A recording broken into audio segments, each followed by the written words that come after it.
Shalom Bracha, voilà, on va faire un cours sur la paracha Pekoudé, c'est la 23e paracha de la Torah. Et quel rapport entre le chiffre 23 et, euh, et cette paracha? Donc 23, on sait que c'est la gematria de Chaya, et c'est la gematria de Ziv, du reflet.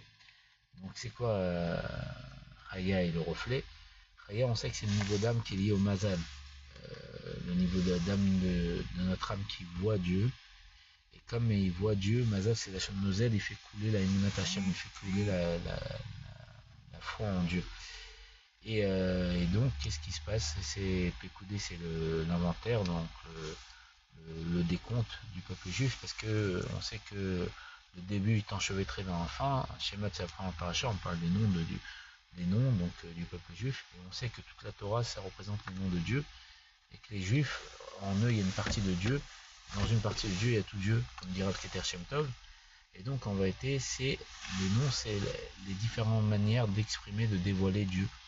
Et donc, on fait le décompte, vu qu'on a parlé des facettes d'expression de Dieu par Shemot, c'est la première paracha de ce livre, et la dernière, c'est le décompte. Donc, on décompte toutes les manières de dévoiler l'expression de Dieu, qui est liée au Mazal, parce que le Mazal est comme il voit Dieu, donc il dévoile toutes les facettes de Dieu, et c'est le Ziv, le reflet du dévoilement de Dieu. Voilà, voilà l'explication sur la paracha qui est liée au chiffre 23. Allez, Yéhi Amana Bracha Vasacha, on se voit au troisième Tamizah, Shmiyan Mama Shalom Amen, Ken Yéhi Ratsa.